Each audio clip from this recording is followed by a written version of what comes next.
This morning I was having a cup of coffee and I was overhearing a couple of men discussing Hinduism. And it was quite clear that they were Christians, which isn't a problem, except that being a Christian or being a Westerner, being born and raised in the United States in particular, we have a very interesting view of religion that isn't common around the world always. You see, we tend to compartmentalize in our culture and institutionalize.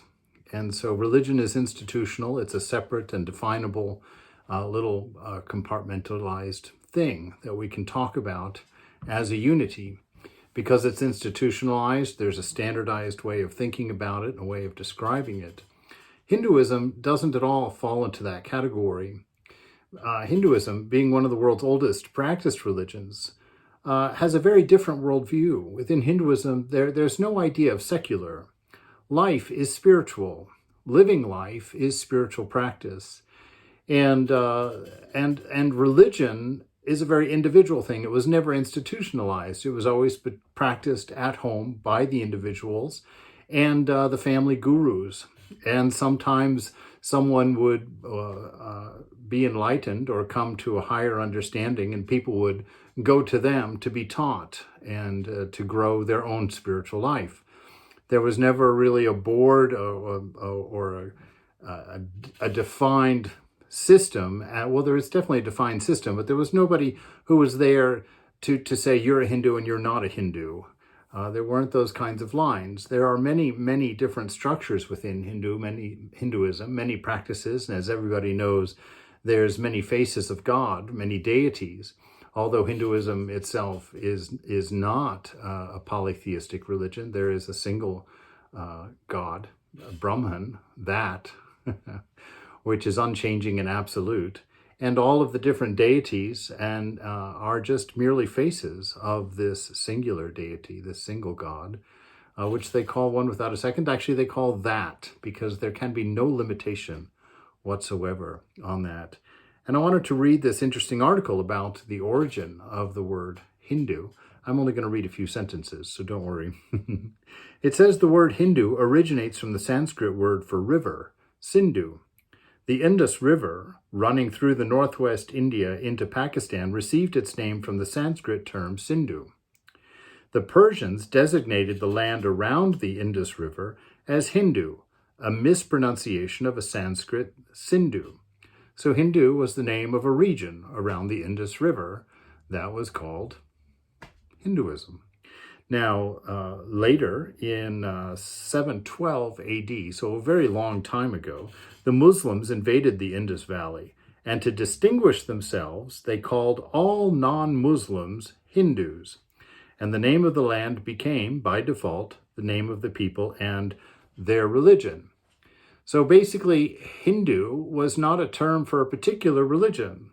It was a term given to the people and the culture at large, including all of the different practiced religions, all of the worshipped deities, all of the ideals. And so when you speak of Hinduism, it's not a practical term. Hinduism basically is almost a meta-religion, through which all existing religions can be described. And that's one of my favorite studies, and one of my favorite investigations is finding that commonality, that putting different religions into the four fundamental paths that are included in the Vedanta, which is a more accurate term for Hinduism than Hinduism. Hinduism now really still refers to a cultural identity and a racial identity. And so the better term is the Vedanta, which means basically the cream of the Vedas, the fundamental Hindu texts or Vedantic texts, the Vedas themselves.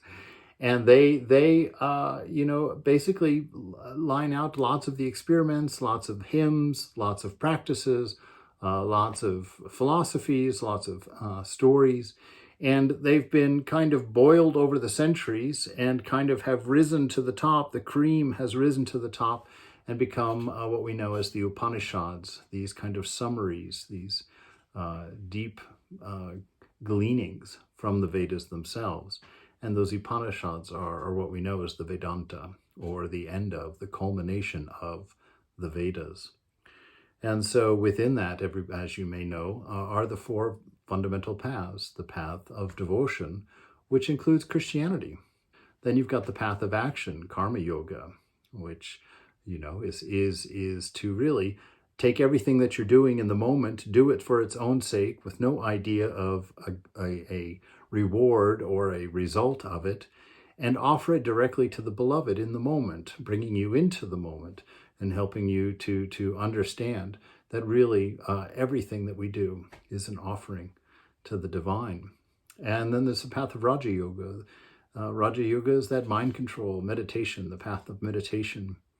And the idea there is that between one thought, the end of one thought, and the beginning of the next thought, in that small space in between, God can be seen. And so it's a set of practices for controlling mind.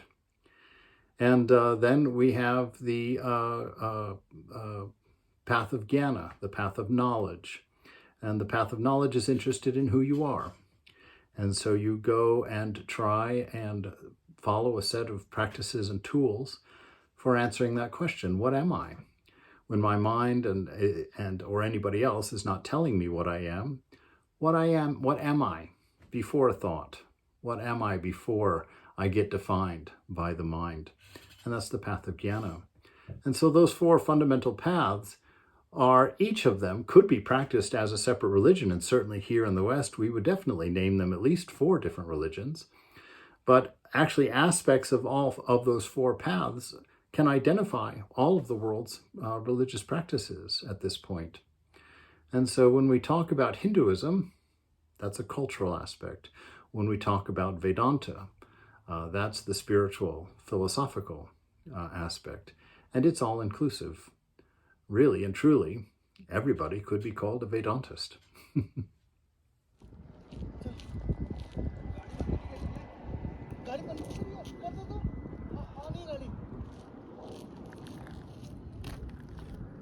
तो अपना ले ले फिर